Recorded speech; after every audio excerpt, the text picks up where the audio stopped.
to 0. Thank you, Madam Class Rep. I'm recording. Thank you very much. So they are both equal to, they are both equal to the population variance, or the variance of the response variable, or the variance of the error term, when beta 1 is equal to 0. And then how do we test the given hypothesis using expected value? People were talking about F. We will divide MSR by MSE to get F. But you are not given MSE, you are given expected value of MSE and expected value of MSR. So you cannot be talking about F on this question. I explained that if the expected value of MSR is equal to sigma, or the expected value of MSR is equal to the expected value of MSE, it means that the beta 1 is equal to 0. So we fail to reject. That's how to use these two to test the hypothesis. So we fail to reject H0 when expected value of MSE is equal to the expected value of MSR, and that is equal to the variance of the response variable. And we know that the variance of the response variable is equal to the variance of the error term. And we fail to reject the null hypothesis when expected value of MSR is not equal to expected value of MSE. That means beta 1 is different from 0. So that's how to respond to, or to answer that question. So only 2 people got this question right. On the test, no one got it right, like test 1, no one got it right. At least 2 people here, or only 2 people got it right on the optional test. So please, you must read your notes. Don't memorize, understand them. Understand them. I will go to C. On C, people who did not get C are the people who don't want to understand things. They just want to memorize and pass, because the model that you are given there does not have beta 0. So people have memorized the formula for the slope. So when you say derive or find the estimator of beta 1, they will just write things there at the end. They write the formula that they memorized, which is SSXY divided by SSXX. And it can't be, because this one does not have beta 0. The given regression equation or model there does not have beta 0. So you cannot have the estimator as SSXY divided by SSXX. So people did not get this because they memorized that the estimator is like this. So they didn't even have time to check the method, or to notice that no, this model is not the same as the one we used to get SSXY divided by SSXX. And there are still people who don't know how to check whether the estimator is unbiased or not. They are finding the variance of the estimator and so forth. But these things are there on the note. And again, this one goes to almost everyone, because it was a question: check whether this is unbiased. So you cannot just find the expected value of beta 1 here, then you get beta 1, you don't say anything. You have to tell whether it is unbiased or not. So if it is unbiased, you have to give a reason. It is unbiased because the expected value of the estimator is equal to the parameter. So it must be clear why it is unbiased. Because you were just writing that it is unbiased, full stop. It is unbiased, full stop. Why is it unbiased? So you have to explain that part. It's very important. So please, because now we're talking about the exam. So please, you have to understand what you are doing. Check whether this is unbiased or not. So you cannot just find the expected value, then you don't say anything. Or you cannot just find the expected value and say, therefore, the estimator is unbiased. Why is it unbiased? You have to explain. The same thing when you test the hypothesis. You cannot just say reject H0. Why are you rejecting? It must be clear that you are rejecting the hypothesis based on 1, 2, 3. If you just say reject the null hypothesis, then you are guessing, you don't know what you are doing. And then we don't mark you, or I don't mark you, because it's not clear whether you understand what you're doing or not. You're guessing because you are asked to test if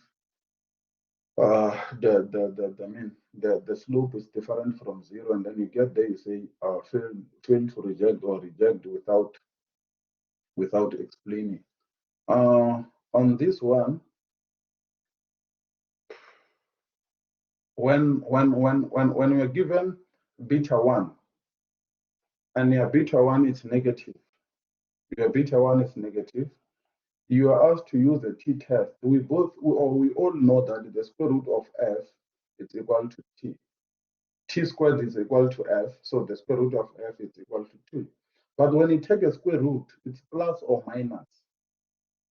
How do you decide whether it's plus or minus? You are given beta here.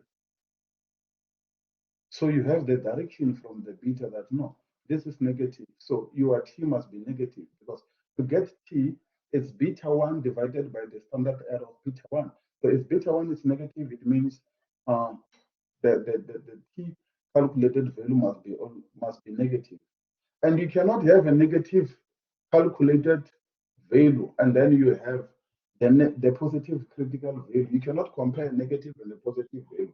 So if the t calculated is negative, it's negative, it means the tabulated must also be negative.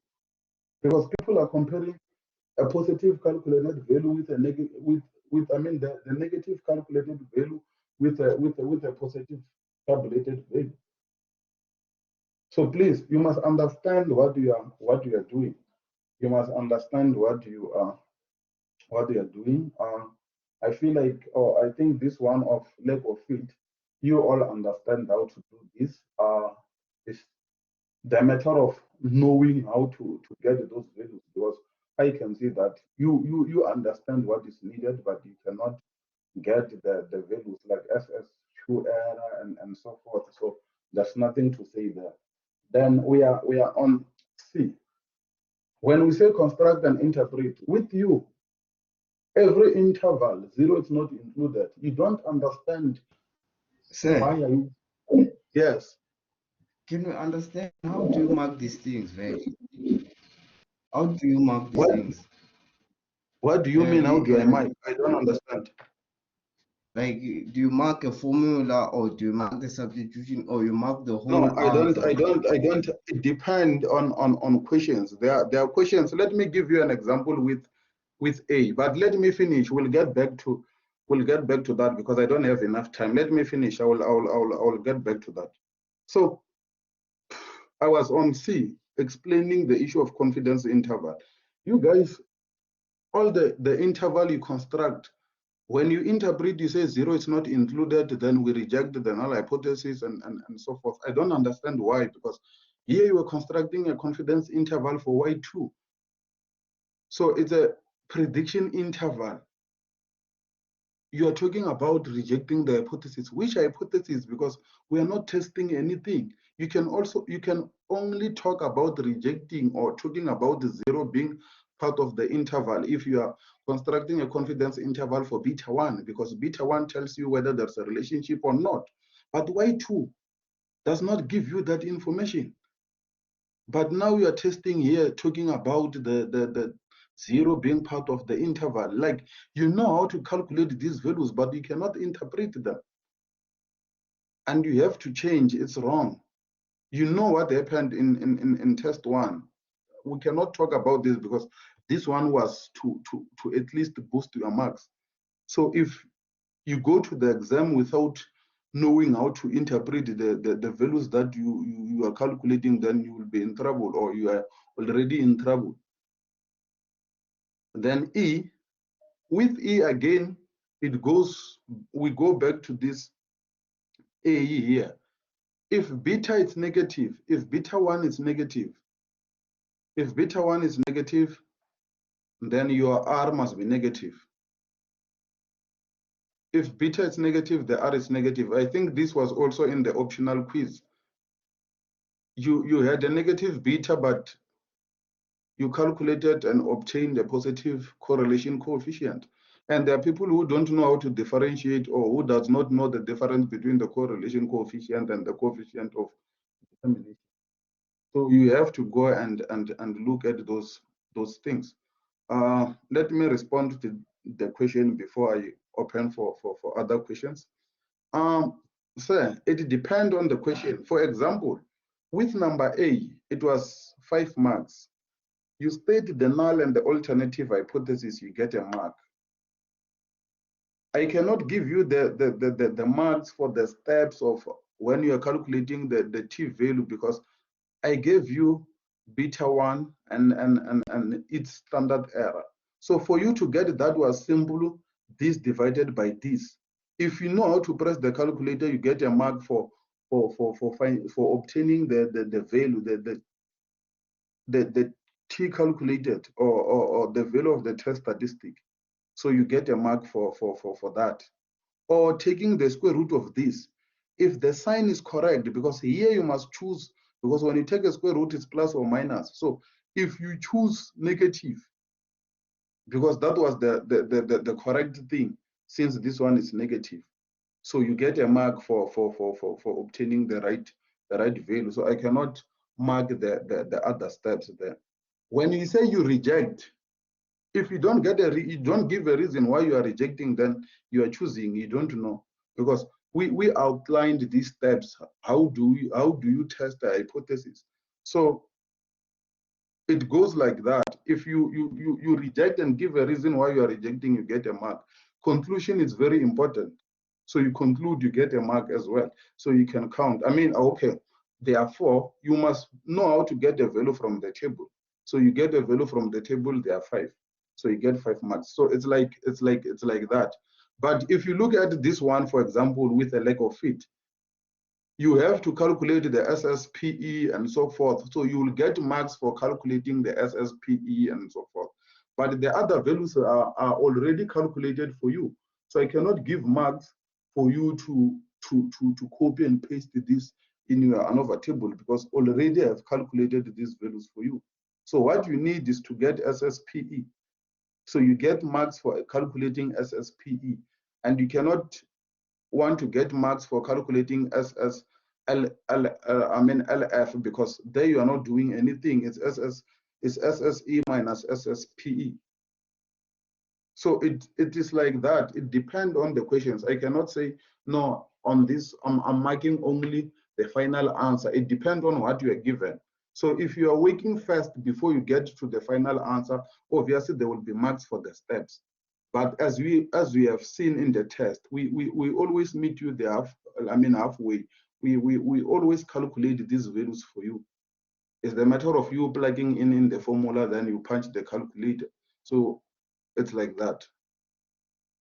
I think my 15 minutes is over. If there's a question, I can take one.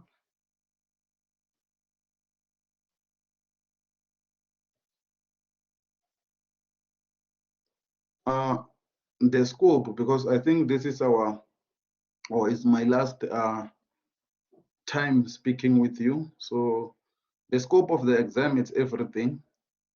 It's everything, chapter 1 and chapter 2. So my part is everything. Unlike the optional, where I said this is not part of it and so forth. So with the exam, I think almost everything that we have covered is there in the exam. I made sure that I force everything to be there, so that you don't read things for mahala. So everything is there. So the scope, it's everything. You must know everything. You must, chapter 2, you must know everything. The residuals, you must know those graphs and stuff. Goes back to chapter 1, you must know the least square, you must know the maximum likelihood, everything. maximum likelihood, least square, all those things, you must know them. And good luck. Thank you, guys. I don't know if we'll meet again, but thank you very much. Mr. Malek, are you here? I'm here, leadership. Yes, I'm done. They don't have questions, so I'm out unless you need me to remain. You didn't tell them about the Yes, sir. Sir. the thing, the notes, the sorry, Uh, the assignments. No, I did not want to talk about the assignment. I don't know what to say there. No, I mean collection. I'm still in a shock. So I don't even know where to start when it comes to the assignment. I feel like I've been talking a lot since day one about all these things, and I'm at that point where I feel like talking is no longer helping me or them. So they will see when they collect No, I their meant the collecting part, that they can come and collect immediately after class. okay. I I will thought if you will be gone, I can try to I will see how to capture the no, remaining ones. no, they will find me. I will be in the office. I will Please, be in the office. and So it must be clear that well, I'm saying after the class, not during the class, during class. yes, And they know. They know I won't give them. the person who can collect is the first person from the group or the person who submitted the assignment. If you are the first And person from the list, you can collect, or the person who submitted the assignment. thank you, Mr. Malek, for reminding me. When I was capturing the marks, I realized that there are people who are belonging to more than one group. So if, for example, Lazarus Shiduma, it's in group 1 and also in group 5. So if I've captured the marks of group 5 first, and I realize that you're also appearing in group 1, I don't change the mark that I captured. So if you got 40% from group 5, and then from group 7 you got 80%, I'm not giving you the 8 because I've already captured the 40. So it's not my problem that you decided to be in two groups. So if I have captured 40 first, you're going to get the 40. If I captured 80 first, you're going to get the 80. So please don't come and say, but my group got 28 and I'm having this marks. It's because you are in many groups and I've captured the mark that I've captured first, we're going with it. So I want that one to be clear.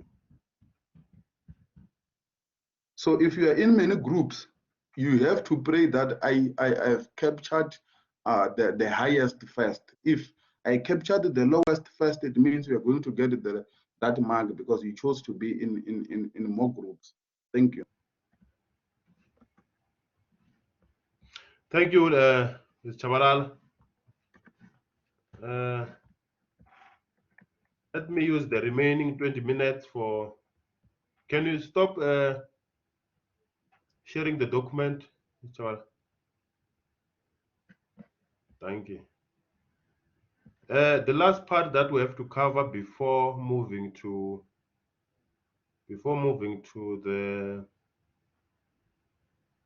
practical part is the nested models. Chabalala, someone is this is showing a certain face there. I don't know what is the problem. I'm not sure if the leader is angry that you are leaving or what. Check I under the also comments don't. I there. also don't know. I don't understand this kind of things. So the But I'm person not must sure be. if they're not happy for you leaving now. They want you to continue or what. Leader, Tabel, because this happened 4 minutes ago before you can even talk about the assignment. So I'm not sure why is the leader acting I like that. think I think it is with regard to the scope. It was when I was talking about the scope. So I Oh, think it is. Yes. um, okay, it's fine, Mr. Tawala. Let me do the last part. From there, in the second session, I'll move to the practicals. I'll do the practicals with them. I will introduce the practicals. We'll start with the Excel. We can do some results using Excel for maybe 10 to 15 minutes. From there, I will move to SAS, and then tomorrow we'll do some results using SPSS. So for today, I will use SAS and Excel. For SAS, as long as you have the codes, you can even practice on your own.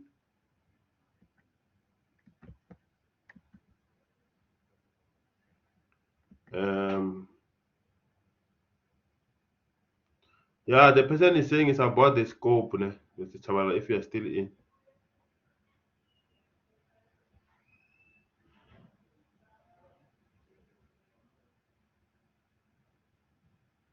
Our leadership, you see now, we are also shocked. It's a shock also to me when you say, what time are we collecting the scripts?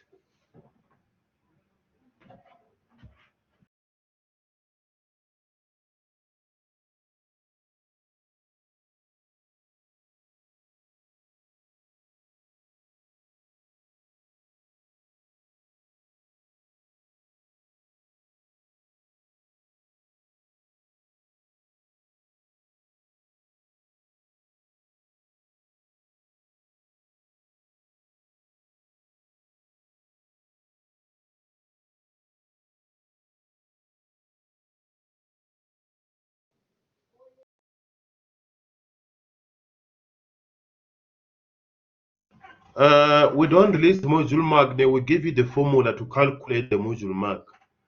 Today, before 12 o'clock, we'll give you your marks from all the quizzes. I explained how they will calculate it best. Okay. Yeah, I explained in the morning how you will calculate your module mark. That from my side, I will take the best quiz and the best test. Same applies to Mr. Chabalala. I will take the best quiz. He will take the best quiz and the best assignment. So we'll share the marks in percentage form. The marks that will be in percentage. So please uh, make sure that you check the what you check Blackboard before 12 o'clock in the evening. We'll make sure that we give you the marks. You'll use the whole of tomorrow until 4 to make any corrections. If you fail to make any corrections before 4 o'clock tomorrow, it means you are saying that whatever is captured is correct. So you cannot claim that my marks for test 1 are not correct without bringing the evidence. So, but that one, we'll see it. If you don't understand my statement, you can remain after class. So, the last part that we have to cover is the nested models. The definition of nested model is that two models are nested if one model contains the terms of the second model. Let's understand the definition.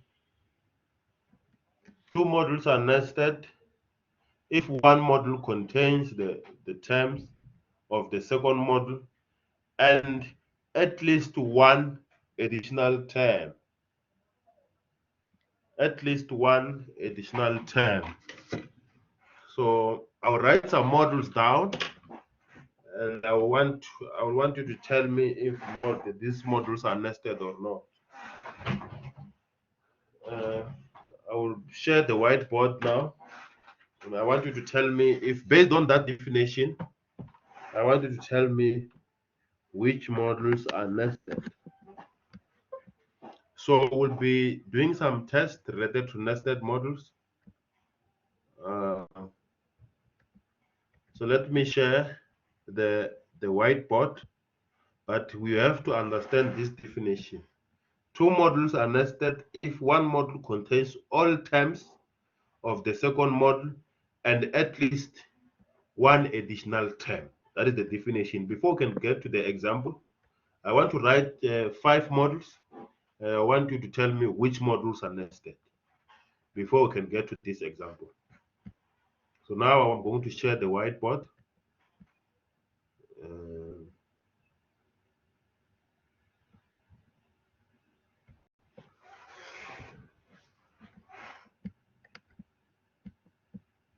Let me know if you are able to see the whiteboard. Also remind me about the scope. The scope for the exam. I'm not sure if it will be useful or not, but I will give you the scope.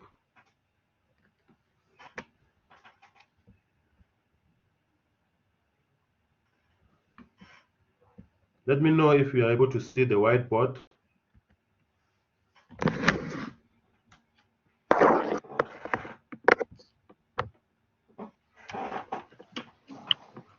Yeah, Rukubona whiteboard is visible. Yeah, the Korebu. So I want to write few models.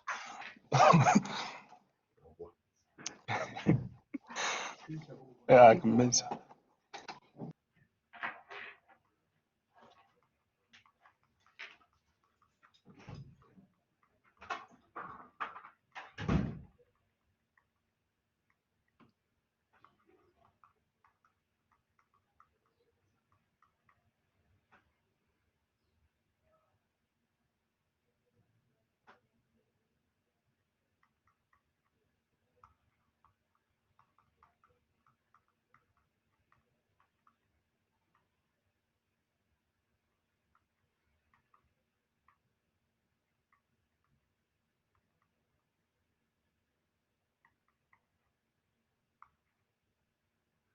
Sorry, ignore this 4 here.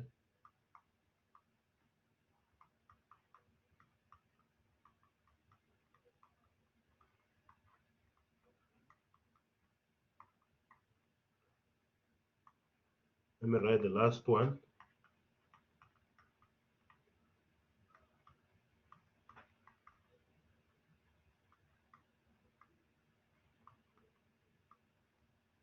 Oh, sorry.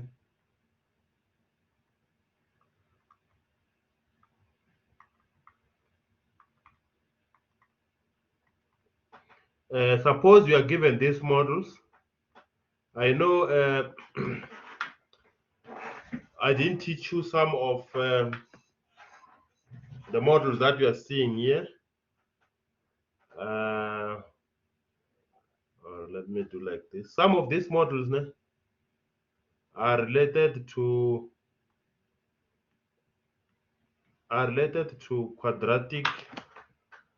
quadratic models and polynomial models. I want to write another term here. So some of the models that you are not familiar with is polynomial models. Some are quadratic, some are interaction models. But as we continue, if we remain friends, you'll know some of these things.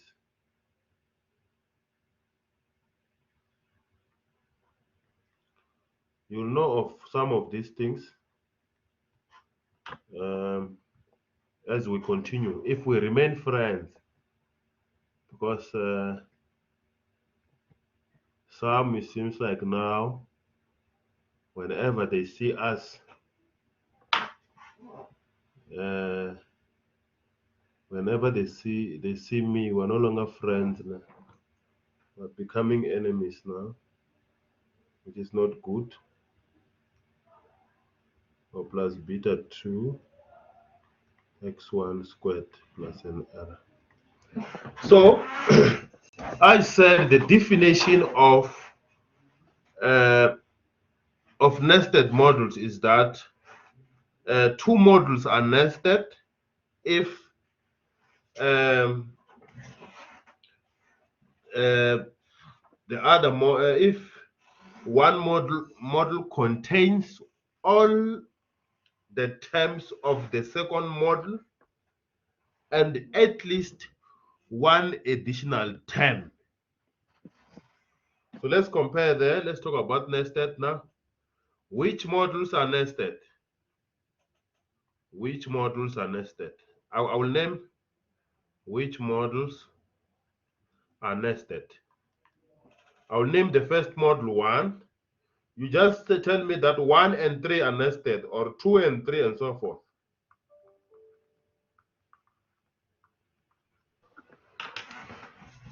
Can someone tell me which modules are nested? Yes? 4 and Yes? 5. 4 and 5. Let's check. I'm told that is 4 and 5. Let's check on 4 and 5. 4 and 5.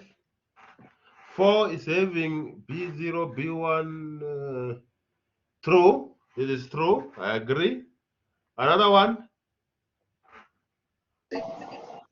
1 and 2. 1 and 4. 1 and 4. Another one, you said 1 and what? 1 and 2. 1. Yes. 1 and 2. I'll check it. Let's check it, guys. 1 and 2. 1 and 4, sorry. 1 and 4 is true. 1 and 2. 1 and 2. It's true, right? Oh, I wrote two modules that are the same. This one is the same as the other one, isn't it? What can I do?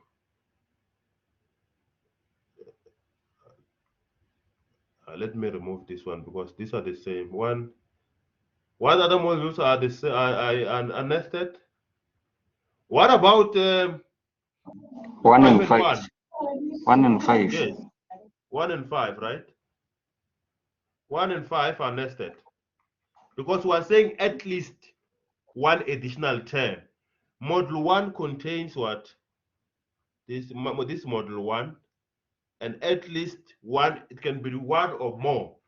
What about, why are you saying module 6 is not nested to module 3?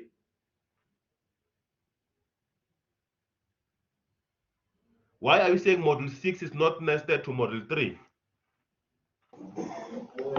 It's like on that beta 1, say we are having x1 squared, and that side we are having x2. So the Yes. two. And the definition says what?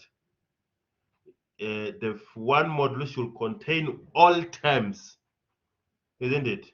So whenever we talk about nested module, this is what we're talking about. We're testing if two modules are nested. So we're going to do this in the form of an ANOVA table. Now, nested modules, whatever we're going to discuss now is related to nested modules. So based on my explanation, I want to move to what? To our last example now. So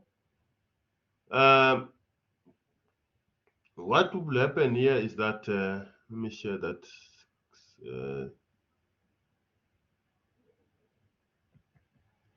What is this one? Share the file. Let me share the screen. Chapter 4, part 2. Yes. That's right. You should remind me to give you this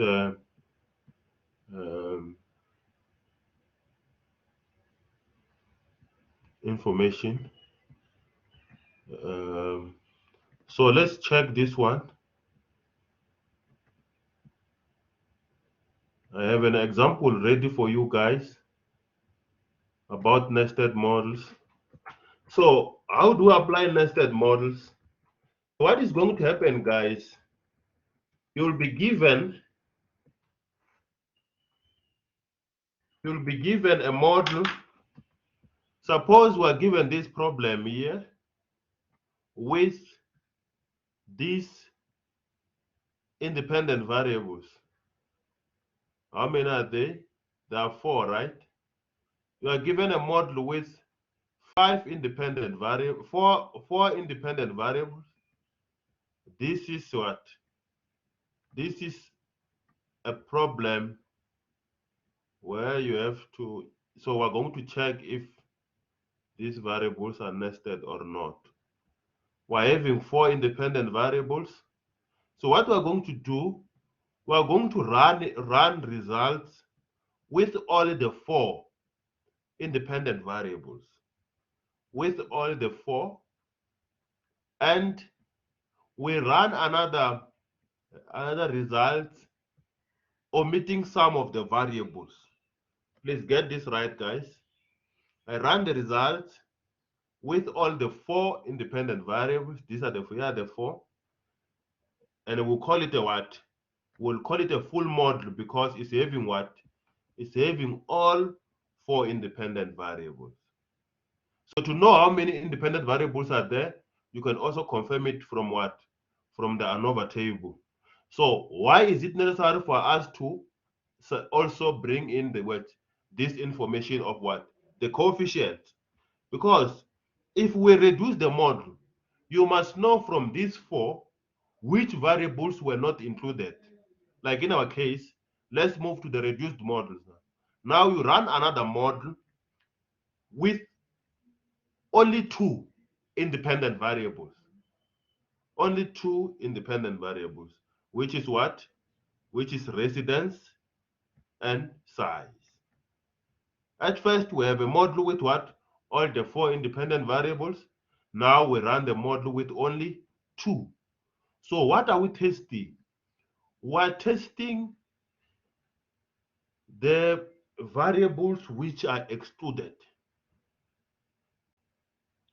Let me repeat. We're testing the variables that are what? That are excluded to be part of the model.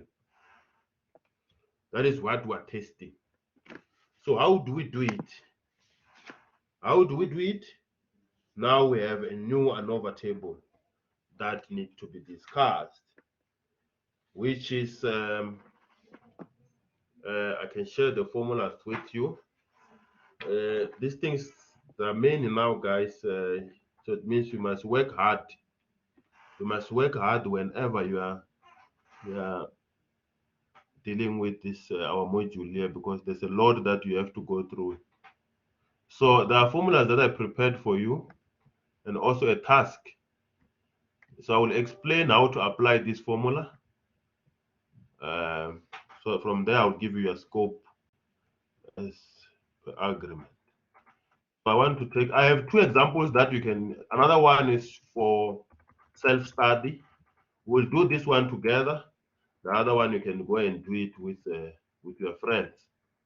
So I'm not sure if this form, you can see this formula. Yeah, now I think it's better. If you can check, now, what you need now, you will need the confidence interval. For you to solve this problem, you will need the confidence interval where you have all the what? All the what? The independent variables.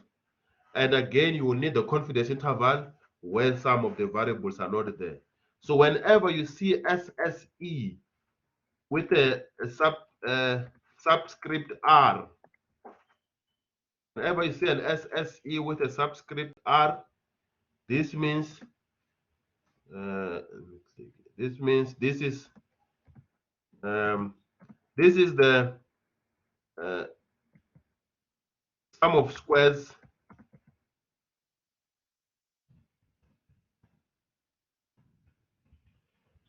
of error from what? From the reduced model. Whenever you see a subscript R there, the sum squares of error from what? Of the what? Of the reduced model. Whenever you see SSEF, it means we are simply saying use whenever you see F here, simply says what? Go and copy what? The standard error from what? From the full model. From the full model, because you see an F there. Same applies to DF. DF, the degrees of freedom. Oh, sorry. Whenever I see an R, it means it's the degrees of freedom from the reduced model. Whenever I see df subscript f, it means it's degrees of freedom from the full model. MSE, same procedure. MSEF, whenever I see F there, it means is the MSE from the full model. SSE, SSE of the reduced model minus SSE of the full model divided by the degrees of freedom of errors of from what? From the reduced model minus the degrees of freedom from the full model divided by SSE of the full model divided by degrees of freedom of the full model. But the denominator can be summarized as what? MSE of the full model. So when you have to check the value from the table, because two ANOVA tables are involved, you cannot use degrees of freedom of the full model only. You also need the information from the reduced model. So degrees of freedom of full model is given by, V1. Remember, when you check the F tabulated, you will check for V1 and V2, right? V1, comma, V2. So how do you apply this? V1 is defined here. Yes, I would define V1. V1 is degrees of freedom of reduced, the degrees of freedom of errors, guys, from the reduced model minus degrees of freedom of errors from the full model. V2 is the degrees of freedom of the full model. So now I want us to go and collect the information from the above ANOVA table. We are given this information. It's a matter of going there and collect. We have to go and collect the information. We need the SSE of the reduced model. How do you know that this is a reduced model? You will be guided by ANOVA table. This one, the ANOVA table is having 2 degrees, two independent variables, but this one is having 4, which means our reduced model is what? Our reduced model is the one with only 2 independent variables. So we need this value here, 23.425. So we need that value, 22.425. The other one, SSE of the full model. So it means we need the other ANOVA table, which is what? 2.22756. Yes?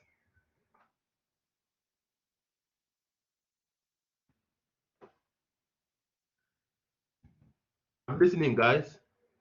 The degrees of freedom of reduced model is what?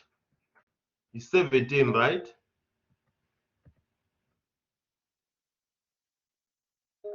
Yes.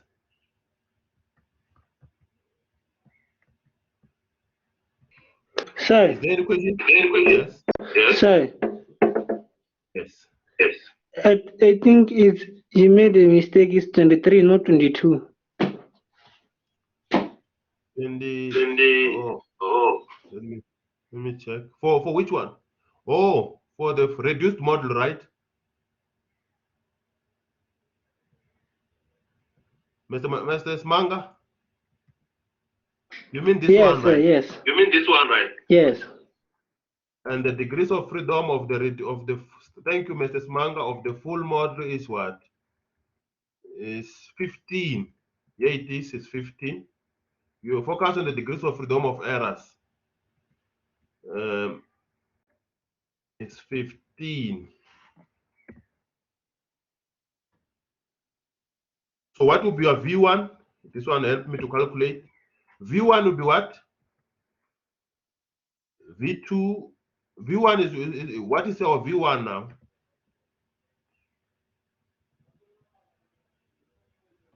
Two. Two. What will be V2? V2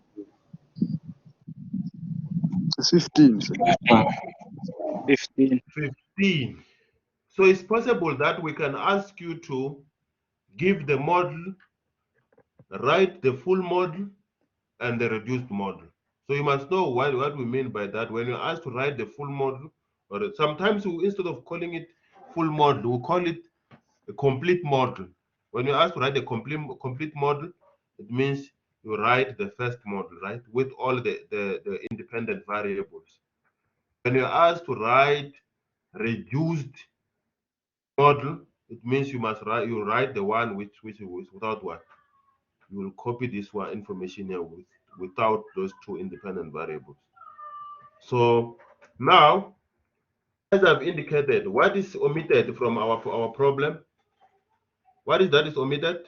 What is omitted from our problem?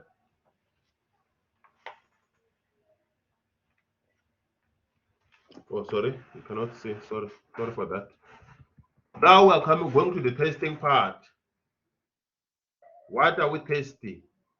What is omitted from these two problems? Oh, you cannot see. Here you have residence and size. Or that's fine. Let me copy this. Let me copy this part up there so that you can see what I'm talking about. Copy.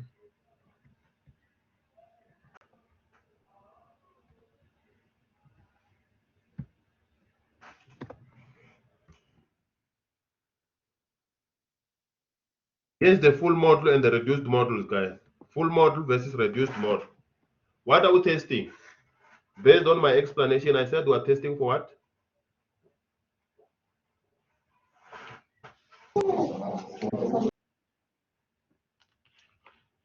Sorry? Was testing for the ones excluded in the reduced model. We're testing the ones that are excluded in the reduced model, which means we will have what? Which means we'll have what, guys?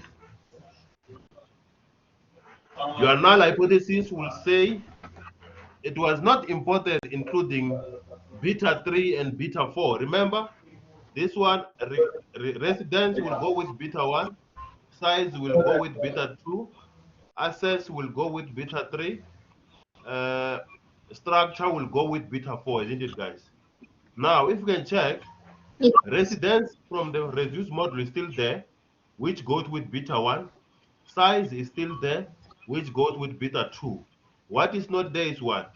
Beta 3 and beta 4, which goes with access and structure. So what are you going to say here? You will say, your null hypothesis will say beta 3 and beta 4 are equal to 0. There is no relationship between our y and the two omitted independent variables, isn't it? If you want to write the statement in ways, there is no relationship between y and the two omitted independent variables. We are simply checking if, remember what we did with the partial f, where we said given that this one is already the model, let's test if the ones which were omitted were not important or not. That's what we're simply checking here. So now you will calculate your f. No, the alternative hypothesis will say at least one of the beta i's is not equal to 0. At least one of these two independent variables which are excluded is important to be part of the model. We can make a contribution if we can bring the variable back. Remember, whenever you're testing using an ANOVA table, as long as it's not simple linear regression, when you conclude, you can only know which one is important after doing the t-test. But for now, because we're testing for 2, we cannot tell which one is important. It can be one or it can be both. So your null hypothesis, I repeat, you will say beta 3 and beta 4 are equal to 0. The alternative hypothesis say at least one of the beta i's is not equal to 0, which means there is a relationship between y and at least one of the omitted variables. So when you calculate your f, you have the information now, guys. Can you please take less than 3 minutes to calculate your f? You have all the necessary information here. You have SSE of the reduced, SSE of full, the degrees of freedom of reduced minus degrees of freedom of full, divided by MSE of full, which you can also find it by taking what? Saying 2.2756 divided by 15. So can you please give me the F tabulated, F calculated?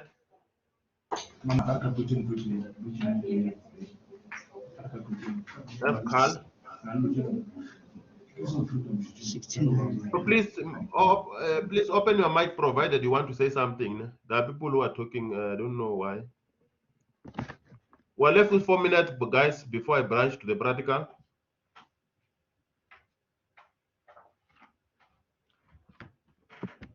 But the good thing about the practicals, even if we fail to finish today, we still have the whole of tomorrow. We can do that. And then we can agree if you will need another special class where you want to consult, we can next week. I don't mind to create a special class where you can consult, but don't ask me to create that class for the sake of coming and you find that you just want to get answers from me. Provided you have something to ask, we can create a special class next week just to wrap up everything or all the questions that you'll be having. But for now, give me the F calculated here. I'm giving you 3 minutes to do that.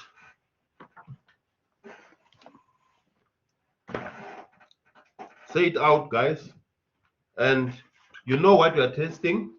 Give me the F calculated, F tabulated, and decide. Give me the decision. Tayan, are you here? Tayan?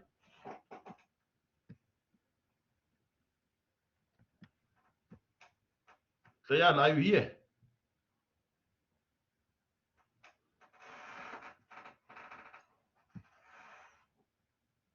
Guys, is Madam class rep here?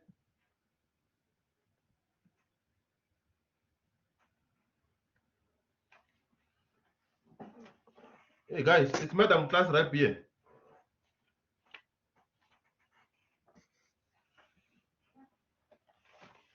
No, sir. Is Lazarus? Lazarus?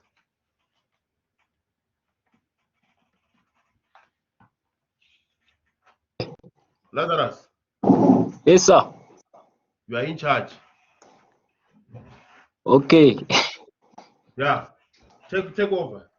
Give me the remaining information. Ask your leaders to give you the remaining information. I must tell you what is what, and then what is the decision, what is the conclusion. You are in charge, Lazarus. Ask them questions. F tabulated, please.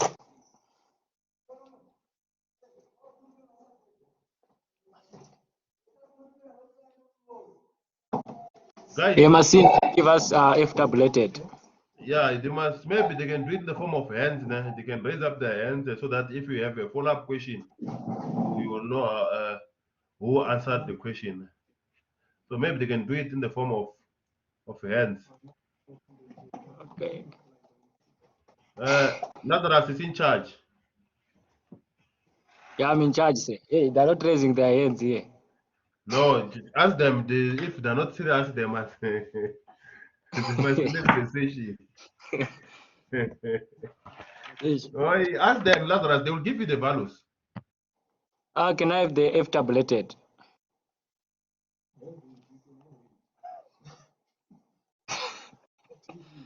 No, I'm given 3.68. I don't know if this is the F tabulated by Raymond. Raymond. Sure. Is this the F tabulated, sir? F of 2 and 15 when using 0.05%. Yeah. Thank you. So we have the F tabulated, which is 3.68. Yes, do the thing. Do the test until the end. You are not done, right? Ewa. Okay. Since we have the F calculated, which is 69.705, and the F tabulated, which is 3.68, what is the decision? You reject HO. We reject HO. Then if we reject, what is our interpretation? It means that okay. I want to ask, like, what is our F calculated? 69.705. 69.97.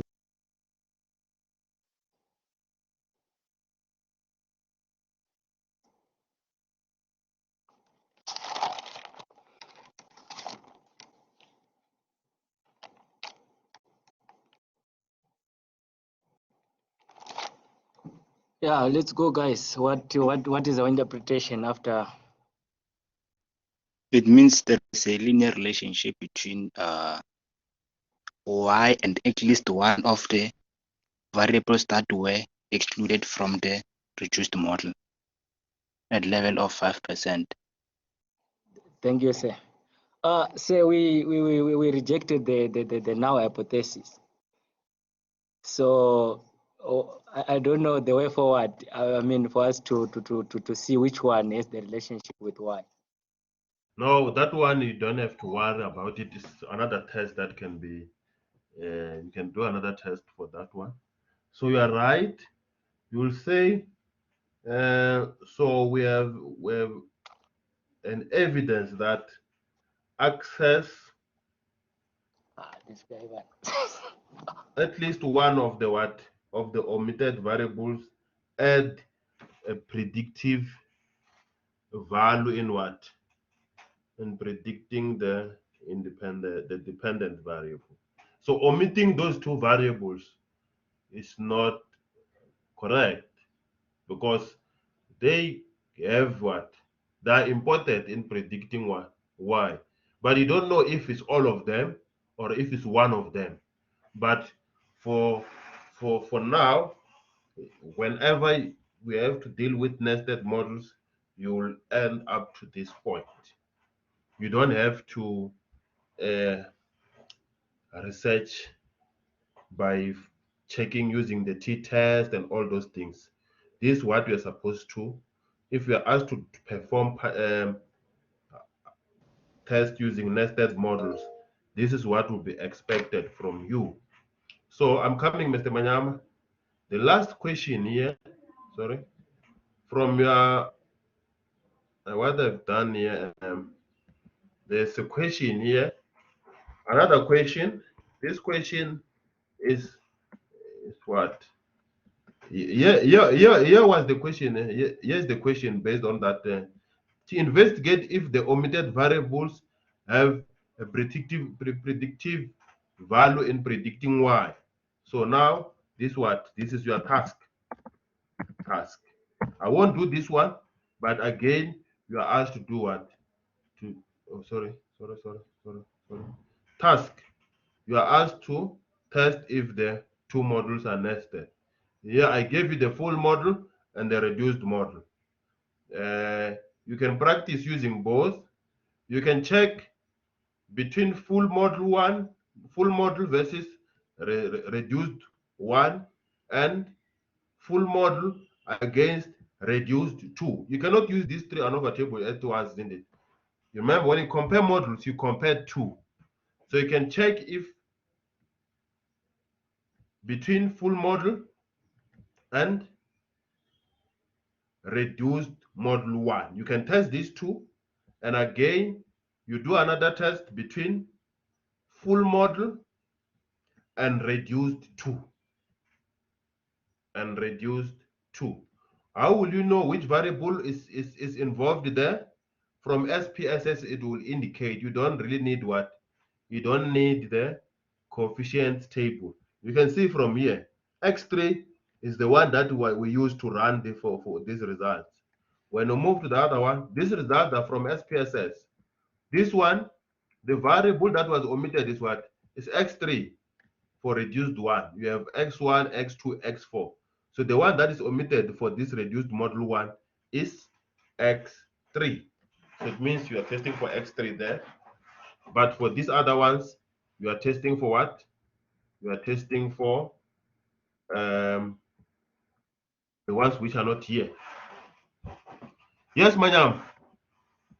Can you allow me to go to the practical part now? Yes, So sir. those who are at the lab, please open your SPSS. No, sorry, SAS. Open SAS. If you are at the lab, please, what you have to do, you go to, let me share the entire screen so that you can see what we're doing. Let me share the entire screen. Manyama, in the meantime, you can ask. Seems like you have a question. Sir, I wanted to ask on Excel, sir, if you are given a table in a Word, so you want to import that table that is in Word to Excel, sir. I want to know the procedure since myself I was Without copying it and pasting. Yeah, without copying and pasting, sir. I know from coding it from Excel to SPSS and from Excel to SAS. That one I can check. Ask me tomorrow. I will try to check how can you do that. Okay, sir. Remind me tomorrow. I will check it for you. But I know it's obvious it's possible, right? Yes, sir. I know for the one for SAS, but I don't know the one for Excel. No, it's fine. I will check it for you. It's fine. I can even use the what? Let me share the what? I have to share the what so that you can. For those who are using this program for the first time, if you want to open SAS, let me share the entire screen. From there, I'll give you the scope. I don't repeat the scope. I give a scope once and I don't record. I give a scope and I don't record it. When I give the scope, I'll stop the recording.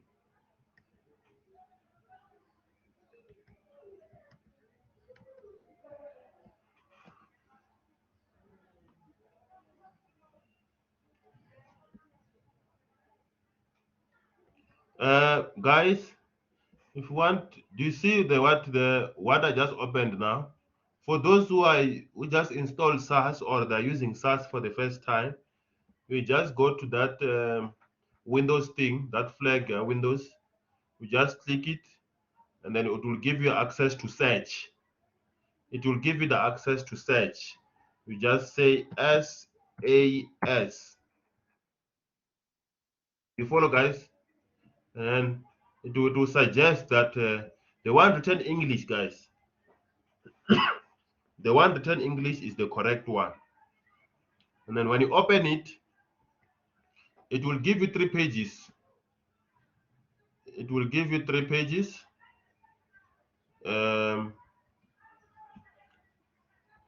So it will give you 3 windows. So can I give you guys 1 minute to just open? For those who are still struggling, please explain to your friends. You just go to this time Windows flag and you type SAS there.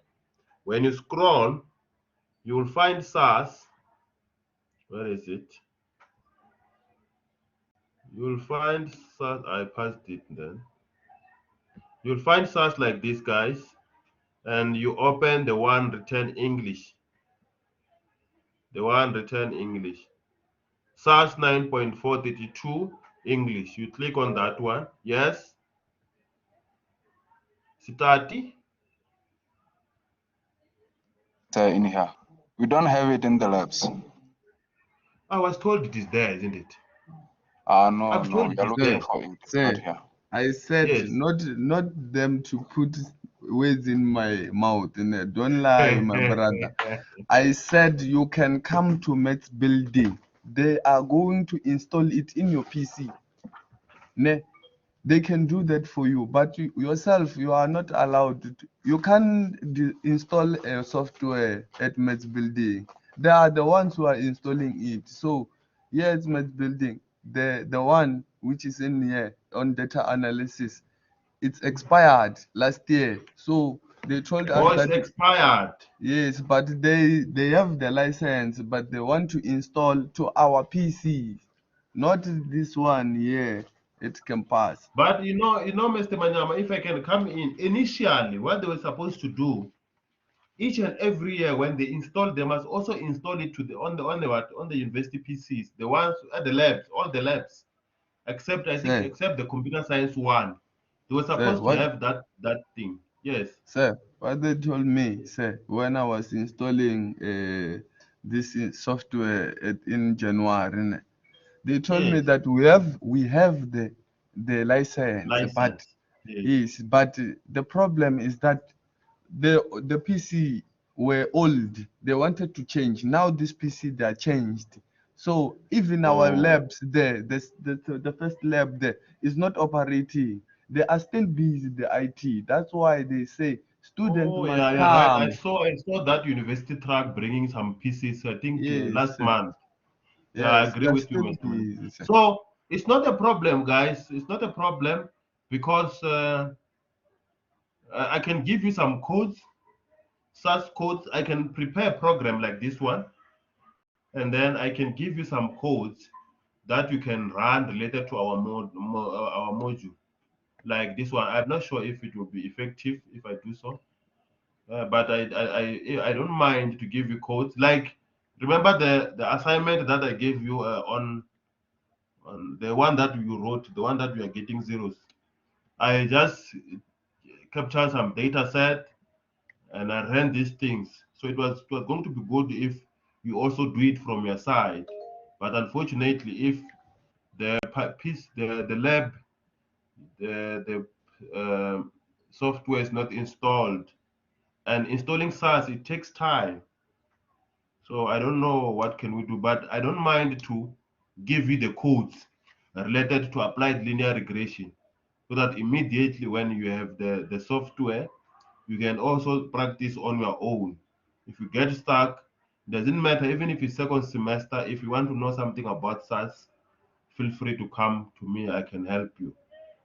I don't know if that will be effective if I do so. Sir, Yes.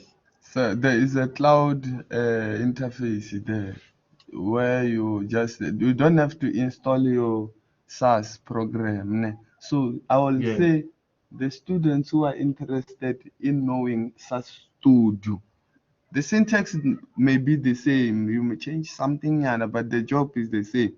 The students who are interested in logging in, they must come to me or to contact me. I'm in the group. You can text me. Okay. We really appreciate that one, Mr. Nyam. But make sure that it doesn't affect your academic stuff, right? Because if all of them they come to you, they will become a burden to you at the end of the day.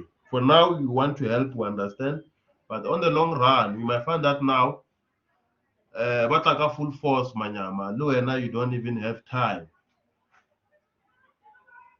So please, let's work together. Now, what I can suggest is that go and install those softwares. It's either SPSS, as long as you know one of them is fine, because those will be doing statistics even in the second semester. We can go to the lab. We can go to the lab and apply these programs for design. So it's not a big issue. But try guys to install these softwares maybe tomorrow. So SPSS, or what you can do, try to install SPSS because that one doesn't take time compared to SARS. SPSS, in 15 minutes, you are done. But SARS, I think it needs more than 45 minutes to install. So you can try to use the remaining hours for today to install SPSS, and then tomorrow when we meet, we do the practicals using SPSS. If you don't have a PC, you can just call one of the leaders. I know you guys, when you write assessment, you write in groups. So if you don't have a PC, make sure that you get those people that whenever we give you a quiz, you are writing with, so that you can see what is happening. So with the remaining 15 minutes then, which means I cannot continue if you don't have the packages with you. With the remaining 15 minutes, allow me to give you the scope, unless if you have a question. Allow me to give you the scope of the upcoming exam. So whenever I give a scope, whatever I'm going to exclude, you include them when coming to the supplementary and special exam. I repeat, whatever I'm going to exclude from the main exam, it will form part of. Some girl is asking, Manyama, Lesson what, sir? she's asking, I think it's about the license or something. The license is at Mets Building, sir. Mets She's saying Building. Where you get they connect you to the Wi-Fi. The office here at ground floor. Or our blog, you can go to our blog. Where there is ICT, they install for you. They don't give you the license. They install the PC for you. Leave your PC there. You come and fetch it. Thank you, Mr. Manyama. He's right, whatever he's saying. Even us, when we have to install, we have to go to the to ICT, but that side next to admin. Even us, we don't have the license. They install it for us. So it's fine. Allow me to stop the recording then, so that I can give you the scope. Can I please do that?